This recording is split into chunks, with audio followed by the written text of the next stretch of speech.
সালামু আলাইকুম। আমি মোহাম্মদ আরিফ হোসেন, বাফলো বাংলার ফেসবুক লাইভে যুক্ত হয়েছি আপনাদের সাথে। এই মুহূর্তে আমাদের বাংলাদেশের আপনারা জানেন বাংলাদেশ জাতীয় নির্বাচন চলছে। ইতিমধ্যে নির্বাচন শুরু হয়ে গিয়েছে। 7টা 30 নির্বাচন মূলত অনুষ্ঠিত হয়েছে। সো নির্বাচন অলরেডি 30 মিনিট, মানে আধা ঘন্টা নির্বাচন অলরেডি অনুষ্ঠিত হচ্ছে। আমরা সর্বশেষ যেসব আপডেট গুলো দেখতে পাচ্ছি, বিশেষ করে হচ্ছে বাংলাদেশের মিডিয়া এবং বিভিন্ন গণমাধ্যমে যে আপডেট গুলো দেখতে পাচ্ছি, ভোট কেন্দ্রে উম, ভোটার উপস্থিত হয়েছে স্বতঃস্ফূর্ত উৎসব মুখর পরিবেশে ভোট গ্রহণ চলছে। ভোট শুরু হবার মূলত 1 ঘন্টা আগ থেকে ভোট কেন্দ্রে আহ ভোটারদের উপস্থিত দেখা গিয়েছে।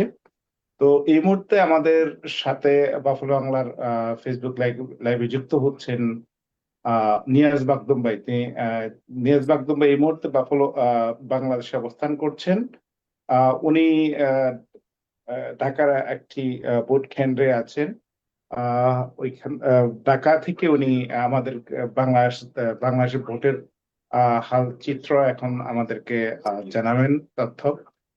নিয়াজ মাকদুম ভাই আমার বাফলো বাংলার এডিটর হিসাবে দীর্ঘদিন ধরে কাজ করছেন। তো আমরা এখন কথা শুনবো নিয়াজ ভাই।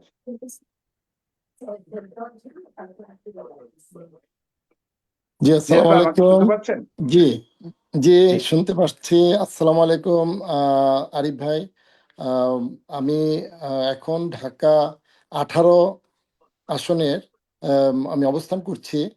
তো এখানে মানুষ উৎসব মুখর পুরো মানে একটি পরিবেশ এখন অবস্থান করছে এবং মানুষ সকাল 6:30 থেকেই কেন্দ্রে গিয়েছে এবং যাচ্ছে। আর এর চেয়েও একটি উল্লেখযোগ্য এবং দৃষ্টি কাড়ার মতো একটি ঘটনা ছিল গত রাতে সন্ধ্যা থেকে। আম, এই আসনে দুই প্রার্থী যারা প্রতিদ্বন্দ্বিতা করছেন ধানের শীষ থেকে মোহাম্মদ জাহাঙ্গীর আলম আর আম, আপনার এনসিবি প্রার্থী আরিফুল ইসলাম। তো উম, সন্ধ্যা থেকে নতুন প্রজন্ম, স্থানীয় বাবা মারা, শত শত বাবা মায়েরা মেহেদি সন্ধ্যা করেছে। প্রায় সারা রাত ধরে তারা উৎসব আনন্দে, মনে হয়েছে যে একটি ঈদ উৎসব চলছে স্থানীয়। তো বলতে দ্বিধা নেই, আম, আরিফুল ইসলামের বুথ শত শত মানুষের জনাকীর্ণ ছিল। পাশাপাশি অপর প্রার্থীর বুথ ছিল জনশূন্য। যাই হোক, ভোট একটি সুন্দর পরিবেশ বিরাজ করছে উত্তরা 4 নম্বর সেক্টর এবং 18 ঢাকা 18 আসন মানুষজন যাচ্ছে। আমিও ভোট কেন্দ্রের চিত্র এবং ভোট কেন্দ্রের অবস্থা আপনাদের বাফেল বাংলার মাধ্যমে আমি সারাদিনই আপডেট এবং যে জিনিসটি একটি এখানে দৃষ্টি আকর্ষণ করেছে আমাকে, বা যে বিষয় বলার, যে এখানে জনগণের যে উচ্ছ্বাস এবং জনগণের স্বতঃস্ফূর্ত অংশগ্রহণ, এটি একটি ভিন্ন দৃশ্য। এবং মিডিয়া কিছু মিডিয়া এবং অ্যাডমিনিস্ট্রেশনের কিছু মানুষের একটি পক্ষপাতিত্ব, একটা ফ্লেভার এখানে বোঝা যাচ্ছে। বাট মানুষ চাচ্ছে একটি অবাধ নির্বাচন, মানুষ স্বতঃস্ফূর্তভাবে কেন্দ্রে যাচ্ছে। এবং ইতিপূর্বে আমি আর কখনো এমন স্বতঃস্ফূর্ততা দেখিনি ভোটকে সামনে রেখে।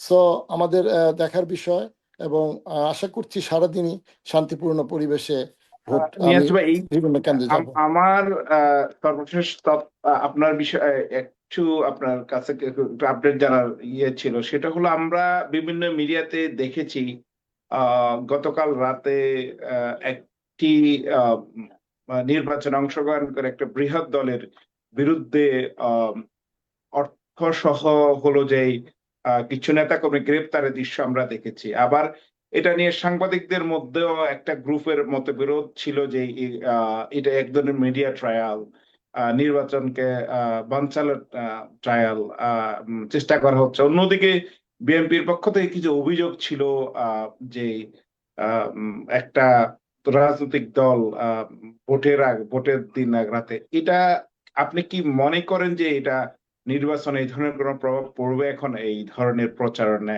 নেতিবাচক প্রচারণার? এটা আসলে মানে আমাকে উম, এভাবে বলতে হয় যে রাজনীতি সমাজে যখন রাজনীতি একটি রাজনৈতিক দলের মানুষের কর্মকাণ্ড থাকে না, তখন তাদের বক্তব্যগুলো ওয়াল লেখনীতে দেখা যায়, মানুষের মধ্যে তার উপস্থিতি দেখা যায় না।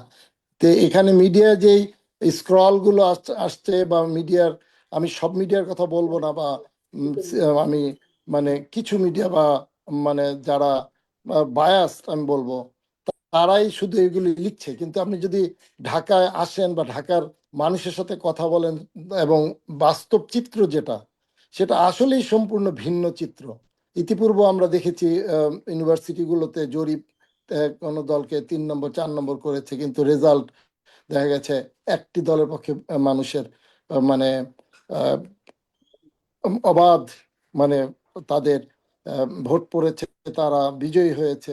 আমার কাছে আজকে মনে হচ্ছে যদি ভোট ভোট কাস্ট হয়, মানুষ যেভাবে যাচ্ছে, রেজাল্ট ওই রকমের ইউনিভার্সিটির মতোই হতে পারে। এটা আমার কাছে মনে হচ্ছে বাহ্যিকভাবে দেখে। কারণ মিডিয়াগুলো, প্রচারণাগুলো, ক্যামেরাগুলো তাদের আহ, উদ্দেশ্য প্রণোদিতভাবেই ফোকাস করা হচ্ছে এবং বক্তব্য নেওয়া হচ্ছে, কথা বলা হচ্ছে। কিন্তু বাস্তব চিত্রের সাথে মিডিয়ার এখানকার প্রচারণা আমার কাছে মনে হচ্ছে যে আহ, কিছুটা ফেয়ারনেসের অভাব আছে, এটা আর কি।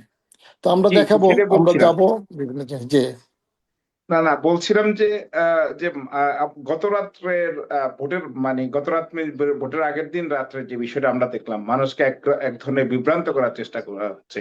এই ঘটনা আমাকে 2008-এর 29শে ডিসেম্বরের ইলেকশনের কথা মনে করিয়ে দেয়। ওই সময় আমি বাংলাদেশে ইলেকশন কাভারে ছিলাম। ঠিক নির্বাচনের আগের দিন রাত্রে আমরা দেখেছিলাম বিএনপির বিভিন্ন পর্যায়ের নেতা কর্মীদের টাকা সহ অর্থ সহ গ্রেপ্তারের অনেকগুলা নিউজ আমরা দেখেছিলাম। এক ধরনের মিডিয়ার একচেটিয়া বিএনপি বিরোধী একটা প্রচারণা ছিল 2008 ইলেকশনে। তখন আমি ভোটের দিন আমি শেরপুর ময়মনসিংহ ওই অঞ্চলে ছিলাম নিউজ কাভারের জন্য। আমি তখন তৎকালীন আমার দেশ পত্রিকায় থেকে আমি নিউজ কভার করেছিলাম, নির্বাচনী ইলেকশন কভার করে, এই ইলেকশনের নিউজ কভার করেছিলাম। তো ওই সময় দেখেছি মিডিয়ার এক ধরনের পক্ষপাতিত্বের এক ধরনের অভিযোগ ছিল। এবারও অনেকটা হলো। আবার যদিও এটা একটা বৃহত্তর যেমন বাংলা জামাত ইসলামের নেতা কর্মীদের গ্রেপ্তারের দৃশ্য, তবে আমরা আবার এটাও দেখেছি বিএনপির প্রার্থীদের কয়েকজনের গ্রেপ্তার হয়েছেন, টাকা সহ এই ধরনের টাকা উদ্ধার করা হয়েছে সেনাবাহিনীর মাধ্যমে। আহ এটা আপনি জানেন। তো এটা নিয়ে আসলে সাংবাদিকদের মতো দেশীয় গণমাধ্যমে একদম মিশ্র প্রতিক্রিয়া তৈরি হয়েছে। তবে আজকে সকালে যখন আমরা বিভিন্ন গণমাধ্যমে দেখতে পাচ্ছি, এটা আবার ভিন্ন একটা চিত্র আমরা দেখতে পাচ্ছি। বিশেষ করে গণমাধ্যমে আমরা যেটা দেখতে পাচ্ছি, ভোট ইলেকশন শুরু হবার ঠিক মানে ভোরবেলা থেকে বলা যায় ফজরের নামাজের পর থেকেই মানুষ কেন্দ্রে কেন্দ্রে দাঁড়িয়ে থাকতে দেখা যাচ্ছে। ভোটারদের মন্তব্য এই ধরনের। অন্যান্য বছর ভোটের সময় কেন্দ্রে আহ আহ কুকুর শুয়ে থাকতো, এবারে ভোট কেন্দ্রে মানুষ মানুষ লাইন ধরে দাঁড়িয়ে আছে। এই জি ধরনের জি না, মন্তব্য আমরা আরিফ ভাই, শুনতে পেয়েছি। আপনি যেটা বলেছেন এবং আপনার যে মানে যেখানটায় মানে স্বচ্ছভাবে জানার যে কোশ্চেন, সেটা হলো যে আহ, প্রচারণা কি মানুষকে প্রভাবিত করবে কিনা বা করছে কিনা। জি এটা এটা আসলে কি, আপনি যদি হিউম্যান নেচার দেখেন, তাহলে আপনি দেখবেন যে মানুষ নতুন কিছুর দিকে আকর্ষিত হয়, নতুন বিষয় নিয়ে হোঁচট খায়। কিন্তু সেম সেম জায়গায় তো দুইবার হোঁচট খায় না। তো এখন আমার কাছে মনে হয়েছে এখানে এই কলা বিক্রেতা, রাস্তার পাশের রিক্সাওয়ালা, এরা পর্যন্ত হাইলি মানে সচেতন মানুষ। তারা, তাদেরকে এই সব জিনিসগুলো তারা হাসতেছে। কিছু কিছু খবর এভাবে আমার আমার কাছে এসেছে যে পয়সা দিয়েছে, পয়সা নিয়েছে, কিন্তু তারা ভোট দিবে তাদের মতো করে।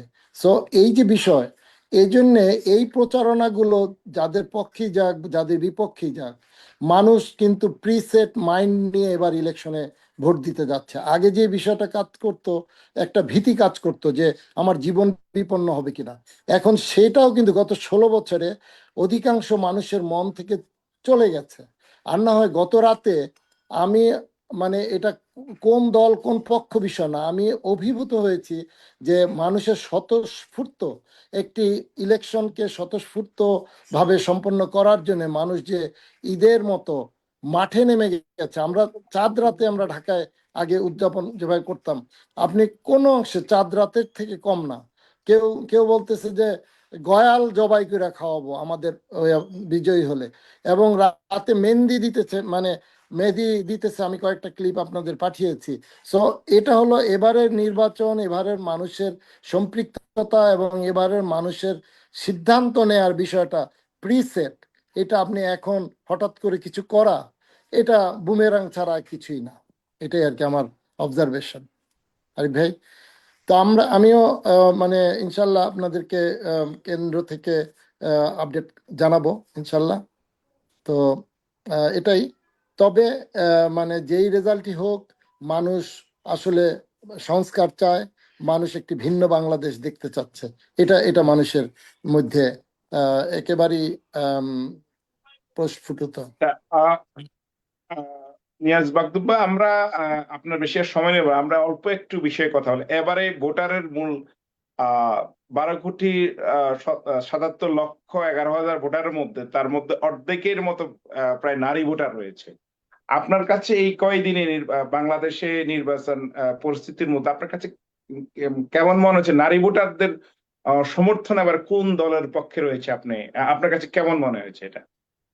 আসলে কি, মানে ইঞ্জিনিয়ারিং বলে একটা শব্দ আছে নির্বাচনে, এটা ব্যবহৃত হয়। এটা বিভিন্ন সময় বিভিন্ন আঙ্গিকে বিভিন্ন প্রক্রিয়ায় এটা করা হয়। আমি বলবো যে যদি এবার কোনো ধরনের ইঞ্জিনিয়ারিং না হয় বা ভোটকে আম, মানে মাইনাস করে দিয়ে বেশিক্ষণ না ম্যানিপুলেট করা দেখানো না হয়, হয়। বাংলাদেশের ইতিহাসে সবচেয়ে বেশি ভোট পড়বে এবার। এবং তার মধ্যে একটি মানে বিষয়টা একটু মানে শুনতে ফানি লাগবে, সেটা হলো যে আমরা যে ফার্স্ট ওয়ার্ল্ডের দিকে দেখি, তাহলে সেখানে পুরুষদের থেকে মহিলাদের সংখ্যা বেশি এমনিতে, মানে জনসংখ্যার জরিপে। হ্যাঁ, 7:5 এরকমের সংখ্যা। কিন্তু বাংলাদেশে মহিলা পুরুষের সংখ্যা, আপনি যে সংখ্যা দেখেন, প্রায় সমান সমান। এর মধ্যে আমি মনে করি যে পুরুষদের থেকে মহিলাদের মিনিমাম 10 to 20% ভোট বেশি দিবে মহিলারা। এবং মহিলারা যত ধরনের, মানে তারা এবার খুবই সচেতন। এবং মহিলাদের ব্যাপারে মানে দুই দুই দলই, প্রধান দুই দলই বিভিন্ন অফার দিলেও এবার তাদের আগ্রহ খুবই বেশি এবং তারা পরিবর্তন চায়, এটা মনে হয়েছে আমার কাছে। আহ, জি, ধন্যবাদ। আপনার কাছ থেকে আমরা ভোটের সর্বশেষ পরিস্থিতি সম্পর্কে অনেক ইতিমধ্যে অনেক কিছু জেনেছি। আমরা আবার সময় যখন আপনি আবার সময় পাবেন, আবার আমরা যখন সুযোগ করতে পারবো, আপনি জানেন এখন ইউএসএ তে রাত, আমাদের রাত 9:15 এবং বাংলাদেশ আহ, সময় সকাল। আমাদের সময়ের একটা ব্যবধান রয়েছে। তারপরেও আমরা চেষ্টা করব বাফলো বাংলার দর্শকদেরকে আপডেট তথ্য জানানোর জন্য। আর ধন্যবাদ নিয়াজ ভাইকে কষ্ট করে যে আমাদেরকে সময় দেওয়ার থ্যাংক জন্য। ইউ, থ্যাংক ইউ আপনাকে। আমি আমি রাত দিন দুটারই দায়িত্বে পড়ে গেছি। আমি সারা রাত জি, ওই প্রায় রাতের অধিকাংশ সময় এই যে জি, ওদের মেহেদি সন্ধান নামে রাতে যে হয়েছিল, আমি ঘুরে ঘুরে সেগুলো দেখেছি। আবার এখন সকাল, এখনো মানে আমরা কেন্দ্রে যাচ্ছি ইনশাল্লাহ। সারাদিনই যতটুকু পারি আমি ক্লিপ আপনাদের দিয়ে রাখবো বাফেল বাংলার দর্শক শ্রোতাদের জন্য। সবাই জি, ভালো থাকেন জি, এবং ধন্যবাদ। এটা চলবে। জি, ধন্যবাদ আপনাকে। জি, ধন্যবাদ নিয়াজ ভাইকে আমাদের সাথে যুক্ত থাকার জন্য। ধন্যবাদ বাফেলো বাংলা দর্শকদেরকে। আমরা আবার কোনো আপডেট থাকলে আবার আপনাদেরকে ভোটের হালচাল নিয়ে ফিরে আসবো।